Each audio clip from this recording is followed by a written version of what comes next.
know how off I actually am if it's Thursday already and claiming full moon, because that was actually on Tuesday, but it's very close to the full moon out of the 28-day cycle. The point of that being, well, that's why this jar isn't completely full of the white monoatomic silver, but still is producing a decent amount. You can see it's pretty cloudy, especially at the top. I actually uploaded a couple of shorts before we went live, showing myself harvesting the top layer of this monoatomic silver. And all that is two, actually it's four silver coins, two 2-ounce and two 1-ounce coins.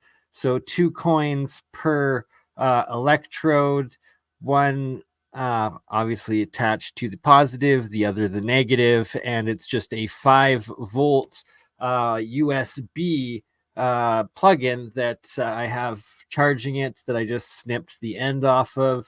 Red wire your anode, black wire your cathode, and that it's this pure white, despite the orange paper in the background. Maybe I'll take that out, see if it's looks better. Not sure. Might be able to see the monoatomics a little bit more. I don't know. Is that better or worse? It's better. Yeah, actually, I think that is better. You can see the cloud a little bit more. Now, what if I take this slide out? Better or worse?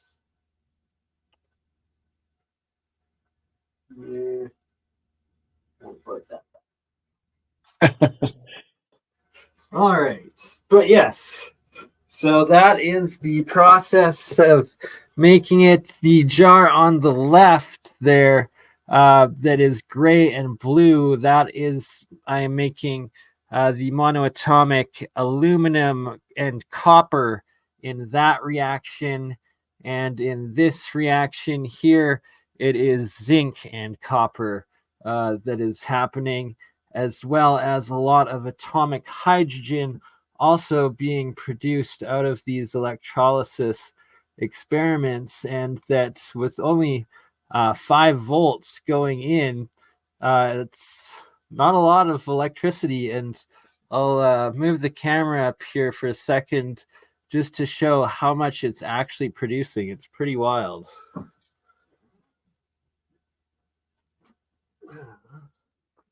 Oh, that's super fascinating. The fact that you're getting this off of such low power source is really interesting. Yeah, it's quite thick aluminum monoatomic, this layer, and then this, it's still water, but you should be able to see the bubbling up if it will focus. Just kick it; it'll work.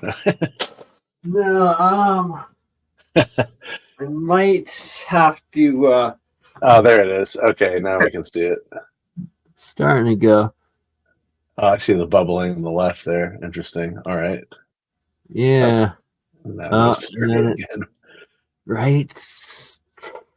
Darn crappy internet connection. So curious, what would be the end result of this? Where does the experiment lead to?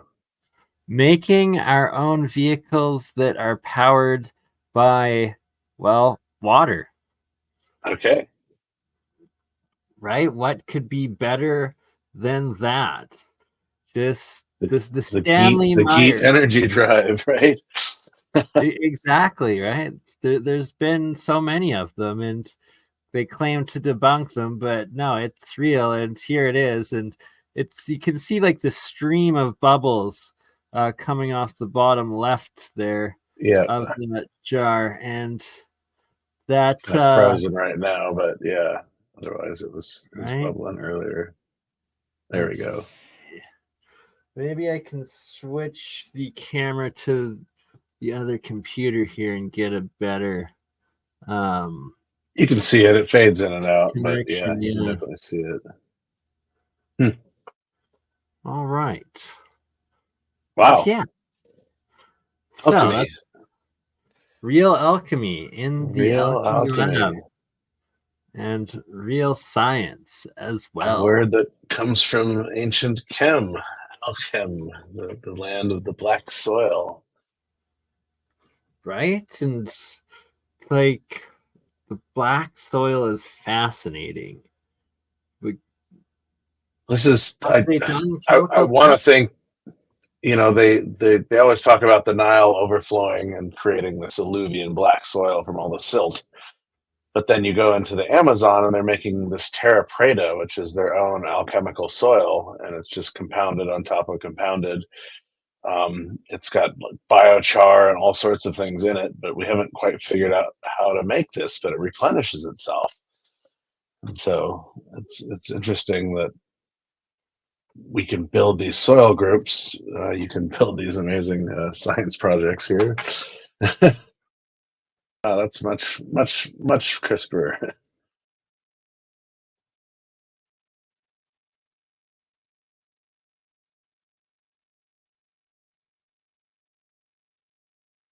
So, what is causing the bubbling? Is that That the is the negative current, the cathode charge, the electrolysis process splitting the water molecules, and that is hydrogen bubbling up off the cathode, and then there's oxygen that interesting? bubbles up off of the anode side as well. Interesting.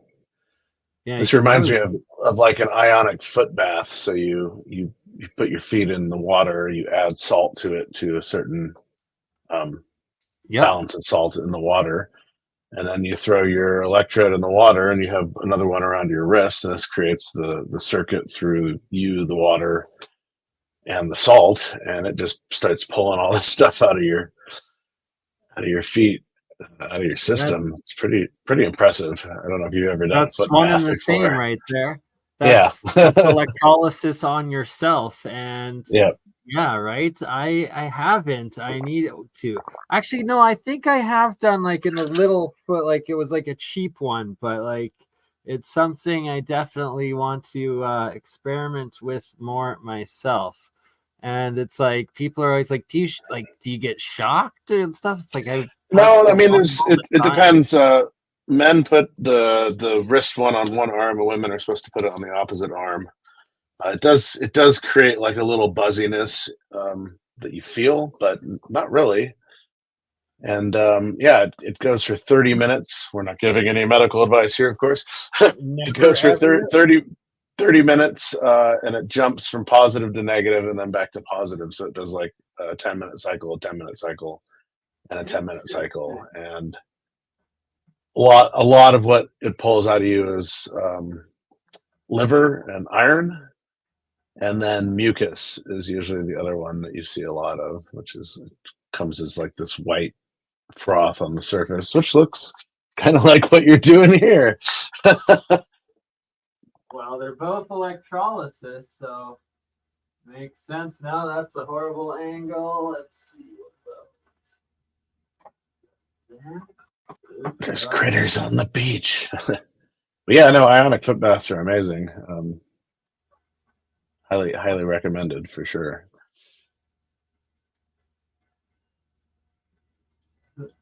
So you can see all of the ORMUS as well as the atomic hydrogen coming up in there. I guess that kind of was the best angle. No, no, this doesn't want. Not today. Not today. All right. Well, maybe if I move the camera.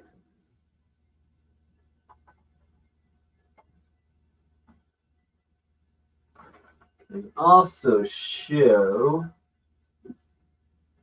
mung beans in a good old grandma's mung bean jar.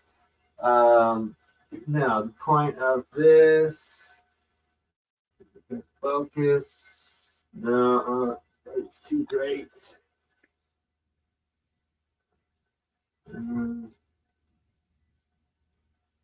I can't get the right angle of the bubbling, but there's several coils here all hooked up, and that they're all producing vast amounts of hydrogen there. Hmm.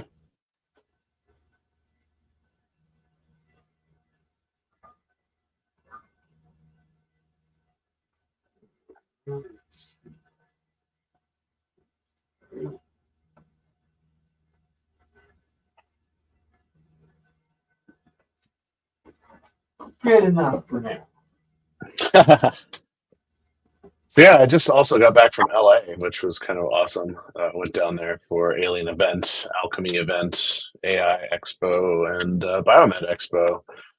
And always these things are really awesome to go to network. I get to meet a lot of like-minded people, you know, kind of find my seeds, my family, and yeah, everybody goes back to their little neck of the woods, and we all stay in touch, and then the community just keeps growing and growing. And That's so good, right? this year I was supposed to have 3 lectures. My first lecture on the Dropa sadly got overbooked with another lecture.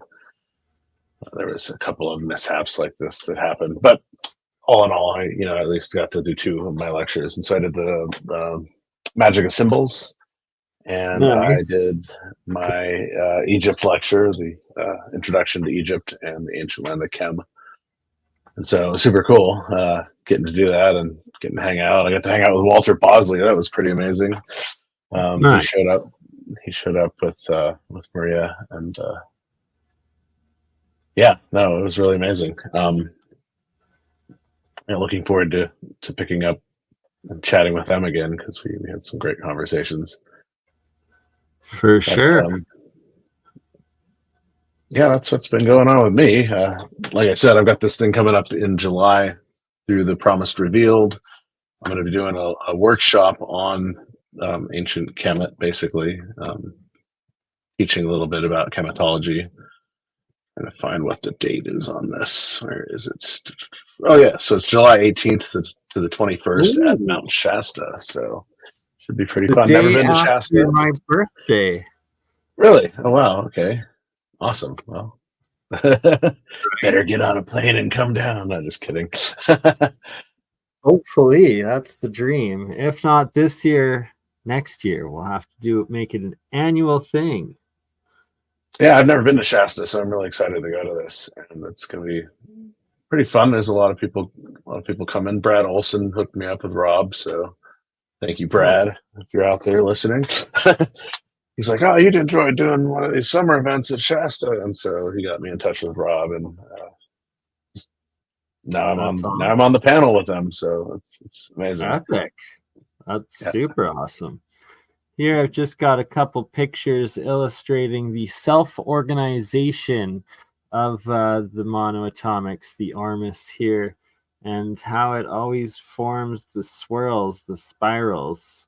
It's like a double spiral there almost. Yeah, double there, 100%. There's interesting. a couple more. Here, this is showing the sulfuric state, the yellow sulfur state of alchemy, and that when you do a certain charge, the double positive, I believe, creates the yellow, the sulfur, and just all the ORMUS instantly turns yellow. This, you can kind of see the spirals in it. This is just copper ORMUS and the self-organization of it. Here you have just a straight triple copper solenoid coil that was on the anode side eroding away, but that it always forms this half blue, half red, this electromagnetic oxidization magnetic reaction field. Quite strange. Why is that? I'm not sure. Is it the same charge going through it, or? Yeah. Oh, yeah. The exact same charge. That it's only this is one full anode. Interesting. Right. So yeah, it's very, very strange how it does that. And as far as I'm aware, I'm like one of the only that have done that. Here we have just a silver 1 ounce coin and a couple of gold chain pieces, and then a couple of insulated copper wires connecting them. No charge going to them whatsoever. And you can see the monoatomic gold here flowing from the gold in that spiral around again. the copper. Wow. Yeah, exactly. The self-organization of ORMUS. This one shows quite the exclusion zone of the ORMUS at the bottom, and then some at the top with the hydrogen there, and that's tungsten ORMUS. Huh. And that one, this that was copper that grew into these green, crazy, weird nanotubes.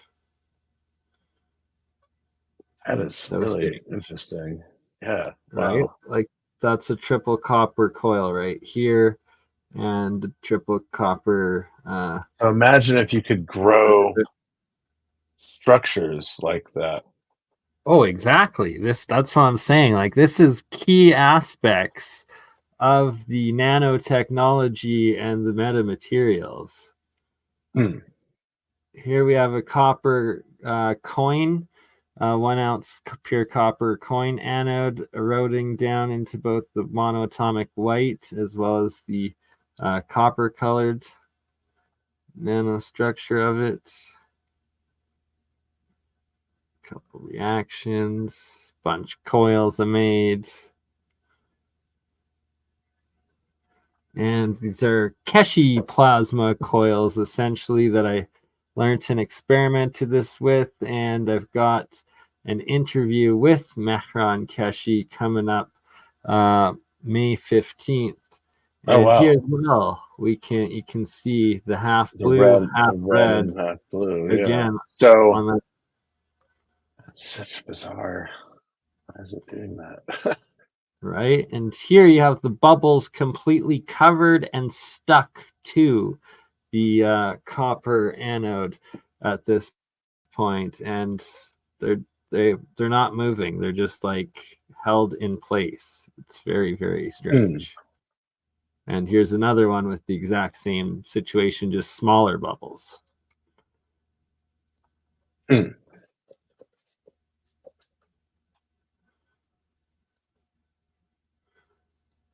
oxidization. Oh, and on this one as well, you can see the half red, half blue on it. That it formed. Well, the blue looks like what copper does when it oxidizes, right? It kind of Yeah, has that greenish. exactly. But then the red is like a whole nother process going on as well. Yeah, it's either more oxygen or hydrogen also bonding into it. Here we have another spiral that formed on the top of this is monoatomic silver I left out overnight on a full moon, and it did that spiral. Interesting. Red, blue. And the green when it first comes out and is oxidizing into the air. Very strange. Megagrav circuit connection. Going into that with Mehran Kesh. What about toxicity? Is there, any? Oh yeah, no, this stuff is highly toxic. Imagine. Anything oxidized, you will get heavy metal poisoning from. Don't recommend touching it. I always wear gloves when handling this stuff. And here again, you can see the double swirls of the self-organization happening there. And that's from the current, right? Yeah. So we have this fluidic electricity as well. That's really interesting. Yeah, so that's that little gallery. Now, what else did I have to share? There's something on the wing. Always. Always. Wrong folder. Here we go. There we go. It's going to cover a bit of the Alberta